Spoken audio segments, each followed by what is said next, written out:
Special report में news room से एक बार फिर आपका स्वागत है और अब बात करते हैं लाल आतंक के खतरनाक चक्रव्यूह की। सीआरपीएफ के कोबरा जवानों पर नक्सलियों ने हमला किया, 10 जवान शहीद हो गए हैं। दरअसल नक्सलियों ने जंगल में बारूद बिछा दिया था। जब सीआरपीएफ के ये जवान ऑपरेशन के लिए वहां पर पहुंचे, ब्लास्ट हुआ, 10 शहीद हो गए, कई घायल।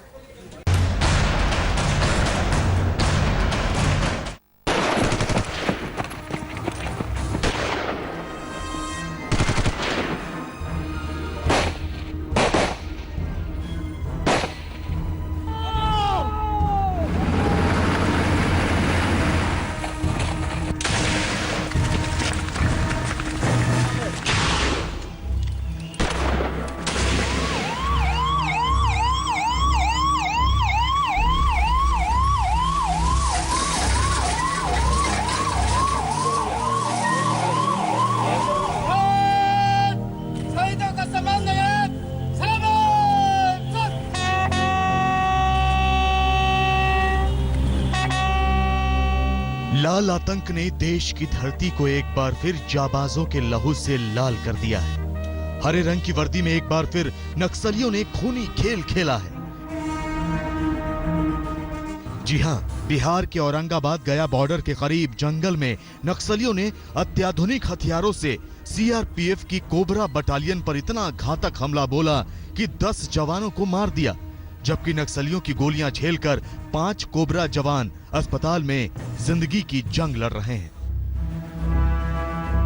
आज हम आपको कोबरा बटालियन का सच दिखाएंगे, तो ये भी बताएंगे कि नक्सलियों ने कैसे सीआरपीएफ की इस विशेष बटालियन के खिलाफ एक बड़ा खूनी चक्रव्यूह तैयार किया और फिर कैसे घात लगाकर हमला किया। उससे पहले आपको दिखाते हैं कि शहीद जवानों के शव गया अस्पताल में पोस्टमार्टम के लिए लाए जा रहे हैं। डेड बॉडी अगर चौपर से भेजना क्या फायदा, जब हमको नीड कुछ चौपर आया नहीं सर।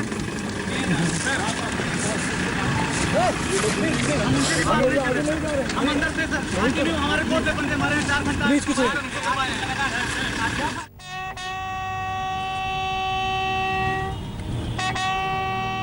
और पोस्टमार्टम के बाद तिरंगे में लपटे शहीदों को श्रद्धांजलि दी जा रही है।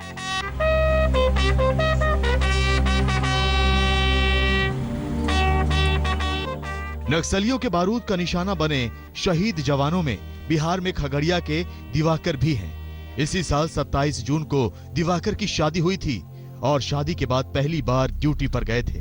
नक्सलियों की गोलियों ने उन्हें छलनी कर दिया।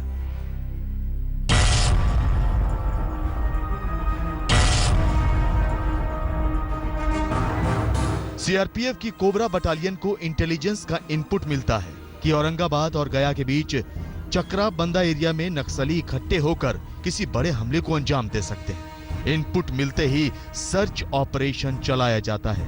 कोबरा की 4 टीमें चक्रा बंदा के जंगलों में निकल पड़ती हैं, लेकिन नक्सलियों ने जंगलों में पहले ही जगह जगह आईईडी बिछा रखे थे। कोबरा की टीम जैसे ही जंगलों में 20 से 22 किलोमीटर अंदर जाती है, घात लगाए बैठे नक्सली आईईडी ब्लास्ट कर देते हैं और 10 सीआरपीएफ के जवान शहीद हो जाते हैं, जबकि 5 घायल। माओवादियों के साथ सुरक्षा बलों की जो मुठभेड़ चली तकरीबन 12 घंटे, उसमें जो है कोबरा बटालियन के जो 10 कमांडो हैं वो उसमें शहीद हो गए। और कल जिस तरीके से 2 बजे दिन में ये पूरा एनकाउंटर शुरू हुआ सोंडाहा जंगल में, जो कि औरंगाबाद में पड़ता है, और ये पूरा जो जंगल का इलाका है घना जंगल है जो गया और औरंगाबाद के बॉर्डर पे है।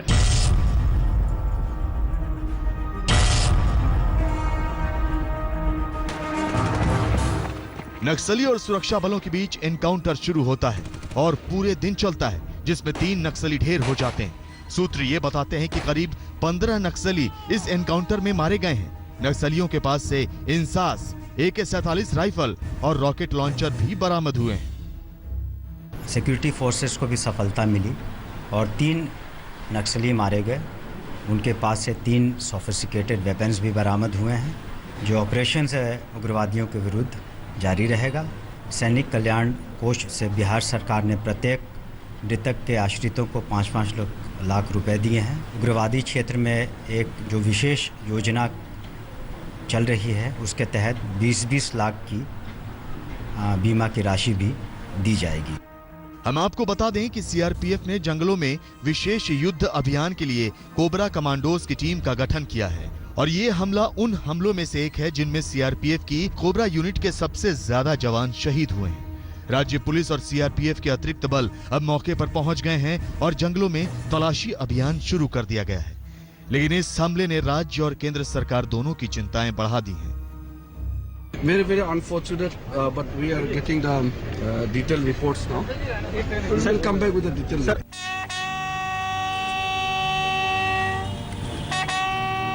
205वीं कोबरा बटालियन के शहीद जवानों को देश सलाम कर रहा है।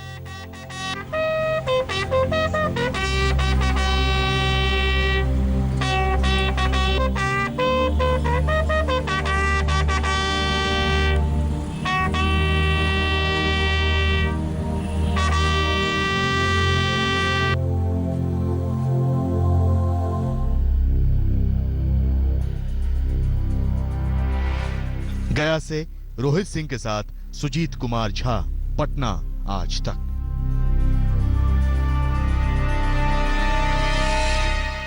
नक्सलियों ने यह हमला बिहार में औरंगाबाद गया बॉर्डर पर किया था सीआरपीएफ के जवानों पर, जहां 10 जवान शहीद हुए हैं। लेकिन अब आइए आपको मिलाते हैं एक ऐसे शख्स से जो नक्सलियों को मारता है। 1 2 नहीं, 100 नक्सलियों को चुन चुन कर इसने मार गिराया है। देखिए ये स्पेशल रिपोर्ट।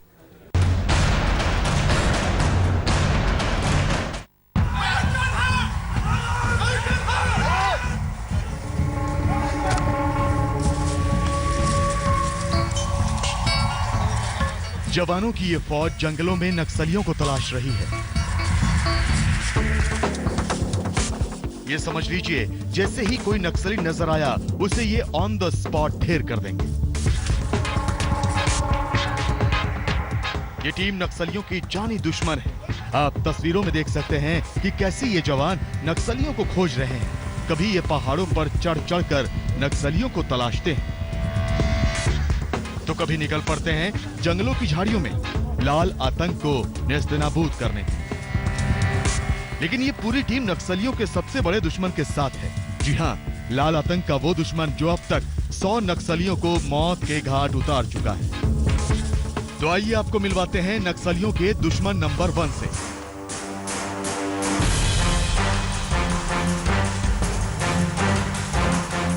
जी हां, ये है प्रकाश रंजन मिश्रा, झारखंड पुलिस का वो अफसर जिसकी डिक्शनरी में सिर्फ और सिर्फ नक्सलियों का खात्मा लिखा है। प्रकाश रंजन मिश्रा कहते हैं कि जब तक सांस है वो नक्सलवाद के खिलाफ ऐसे ही लड़ते रहेंगे। गिनती तो नहीं की है, लेकिन पिछले 12 सालों से मैं लड़ रहा हूँ। LWE थिएटर में काम कर रहा हूँ। पता नहीं 50 से ज़्यादा इनकाउंटर्स हो चुके हैं। इसके अलावा बहुत सारी सिचुएशंस और भी आई हैं, ब्लास्ट हुए हैं, तो बहुत मारे हैं। गिनती तो नहीं है, लेकिन बहुत मारे हैं, बहुत पकड़े हैं। प्रकाश झारखंड के उस जिले में अपने मिशन पर हैं जो देश का सर्वाधिक नक्सल प्रभावित इलाका माना जाता है। जी हां, झारखंड के खूंटी जिले में इस वक्त प्रकाश अपनी टीम के साथ नक्सलियों के खिलाफ ऑपरेशन चला रहे हैं। असम, त्रिपुरा, जम्मू कश्मीर और ओडिशा के बाद प्रकाश रंजन मिश्रा की पोस्टिंग झारखंड में हुई है। हम आपको बता दें कि सीआरपीएफ की स्पेशल कोबरा बटालियन में प्रकाश 4 साल काम कर चुके हैं। साल 2012 में झारखंड के चतरा जिले के प्रतापपुर के जंगलों में एक बार नक्सलियों से मुठभेड़ के दौरान वो घायल हो गए थे। उन्हें एयरलिफ्ट करके निकाला गया था। नहीं, डर शब्द को हम लोगों ने निकाल दिया है, अपने डिक्शनरी से ही निकाल दिया है, क्योंकि जो जॉब है हमारा इसमें ही होना है। इसलिए जब मरना हो तो यहाँ की शहादत बहुत बड़ी शहादत होती है, तो ये ज़्यादा अच्छा है। नक्सलियों को मौत के घाट उतारने वाला ये शूरवीर रियल हीरो बन चुका है। 6 बार राष्ट्रपति मेडल और शौर्य चक्र से नवाजे गए प्रकाश रंजन मिश्रा की वीरता की कहानियां पूरा झारखंड पढ़ता है। झारखंड पुलिस के एसपी PR मिश्रा एक ऐसे जांबाज हैं जिनसे डर भी खौफ खाती है। दरअसल नक्सली मुठभेड़ में कई बार घायल होने के बावजूद इन्होंने सरकार से दरख्वास्त की कि इन्हें नक्सल प्रभावित इलाकों में ही रहने दिया जाए। इनके अंदर एक जुनून है देश को नक्सलियों से मुक्त करने की। कैमरामैन राकेश तिवारी के साथ धर्मवीर सिन्हा, खूंटी, आज तक। और अब बात एक साइको किलर की। 5 गांव इसकी दहशत में है। महिलाओं को चुनकर उम्र नहीं देखता, बस मार देता है। देखिए।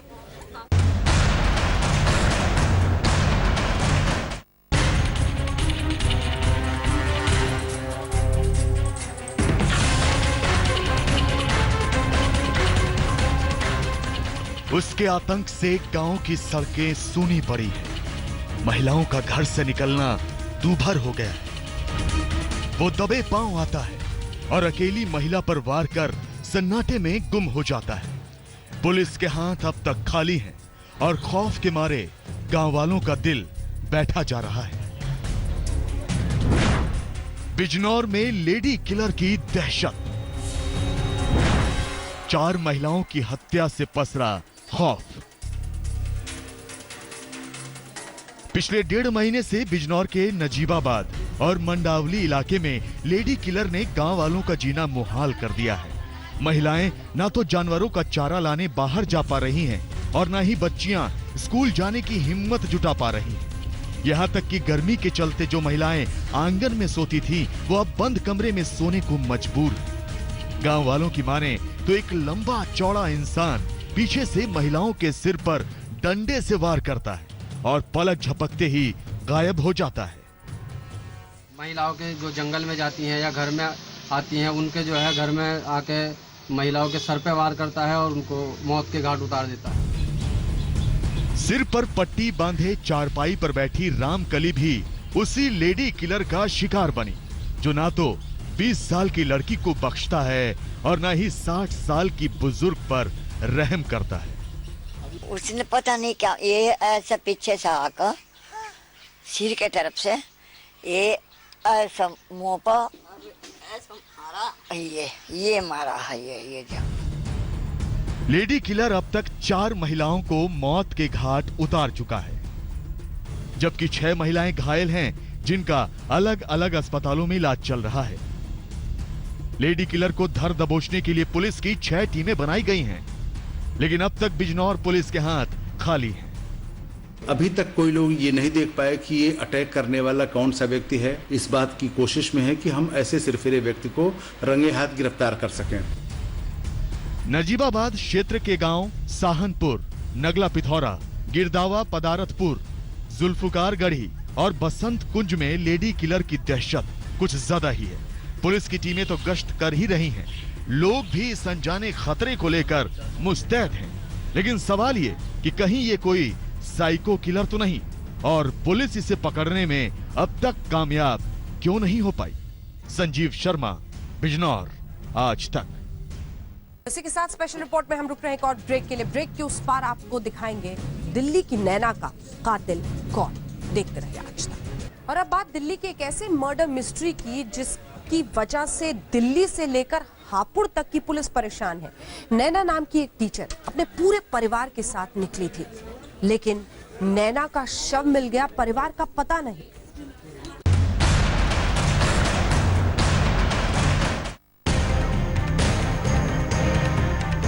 गाजियाबाद से सटे हापुड़ के धौलाना में नहर किनारे एक लड़की की लाश मिलती है। लाश की गर्दन पर गला घोटने के निशान मिलते हैं और पास में मिलती है एक सेंट्रो कार। पुलिस जांच शुरू करती है और ये जांच देश की राजधानी दिल्ली के वजीराबाद में उस घर पर पहुंचती है जिस घर पर ताला लटका हुआ मिलता है।